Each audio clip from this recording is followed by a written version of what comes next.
ക്രിസ്തുവിലുള്ള പ്രിയപ്പെട്ട സഹോദര സഹോദരന്മാരെ, ഇന്നത്തെ ദൈവവചനം വിശുദ്ധ മാർക്കോസ് എഴുതിയ സുവിശേഷം 7-ാം അധ്യായം 24 മുതൽ 30 വരെയുള്ള വാക്യങ്ങൾ. ഫിനീഷ്യൻ സ്ത്രീയുടെ വിശ്വാസം. യേശു അവിടെ നിന്ന് എഴുന്നേറ്റ് ഡയറിയിലേക്ക് പോയി. അവിടെ ഒരു വീട്ടിൽ പ്രവേശിച്ചു.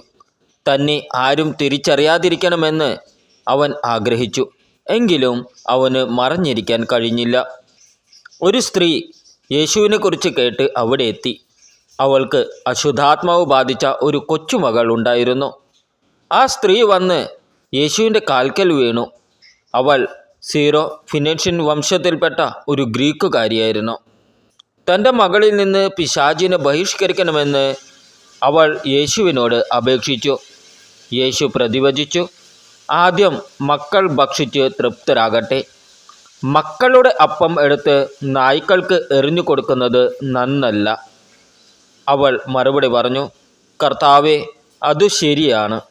എങ്കിലും മേശയ്ക്ക് കീഴെ നിന്ന് നായ്ക്കളും മക്കൾക്കുള്ള അപ്പക്കഷ്ണങ്ങളുടെ ബാക്കി തിന്നുന്നുണ്ടല്ലോ. യേശു അവളോട് പറഞ്ഞു, ഈ വാക്കുമൂലം നീ പോയിക്കൊള്ളുക. പിശാച് നിന്റെ മകളെ വിട്ടുപോയിരിക്കുന്നു. അവൾ വീട്ടിലേക്ക് പോയി. കുട്ടി കട്ടിലിൽ കിടക്കുന്നത് അവൾ കണ്ടു. പിശാച് അവളെ വിട്ടുപോയിരുന്നു. നമ്മുടെ കർത്താവായ ഈശോമിശിഹായ്ക്ക് സ്തുതി. ക്രിസ്തുവിലുള്ള പ്രിയപ്പെട്ട സഹോദര സഹോദരന്മാരെ, ഇന്നത്തെ ദൈവവചനം വിശുദ്ധ മാർക്കോസ് എഴുതിയ സുവിശേഷം 7-ാം അധ്യായം 24 മുതൽ 30 വരെയുള്ള വാക്യങ്ങൾ.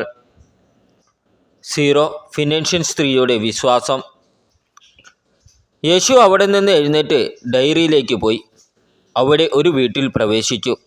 തന്നെ ആരും തിരിച്ചറിയാതിരിക്കണമെന്ന് അവൻ ആഗ്രഹിച്ചു. എങ്കിലും അവന് മറഞ്ഞിരിക്കാൻ കഴിഞ്ഞില്ല. ഒരു സ്ത്രീ യേശുവിനെക്കുറിച്ച് കേട്ട് അവിടെ എത്തി. അവൾക്ക് അശുദ്ധാത്മാവ് ബാധിച്ച ഒരു കൊച്ചുമകൾ ഉണ്ടായിരുന്നു. ആ സ്ത്രീ വന്ന് യേശുവിൻ്റെ കാൽക്കൽ വീണു. അവൾ ഫിനീഷ്യൻ വംശത്തിൽപ്പെട്ട ഒരു ഗ്രീക്കുകാരിയായിരുന്നു. തൻ്റെ മകളിൽ നിന്ന് പിശാചിനെ ബഹിഷ്കരിക്കണമെന്ന് അവൾ യേശുവിനോട് അപേക്ഷിച്ചു. യേശു പ്രതിവചിച്ചു, ആദ്യം മക്കൾ ഭക്ഷിച്ച് തൃപ്തരാകട്ടെ. മക്കളുടെ അപ്പം എടുത്ത് നായ്ക്കൾക്ക് എറിഞ്ഞു കൊടുക്കുന്നത് നന്നല്ല. അവൾ മറുപടി പറഞ്ഞു, കർത്താവേ, അതു ശരിയാണ്. എങ്കിലും മേശയ്ക്ക് കീഴെ നിന്ന് നായ്ക്കളും മക്കൾക്കുള്ള അപ്പക്കഷ്ണങ്ങളുടെ ബാക്കി തിന്നുന്നുണ്ടല്ലോ. യേശു അവളോട് പറഞ്ഞു, ഈ വാക്കുമൂലം നീ പോയിക്കൊള്ളുക.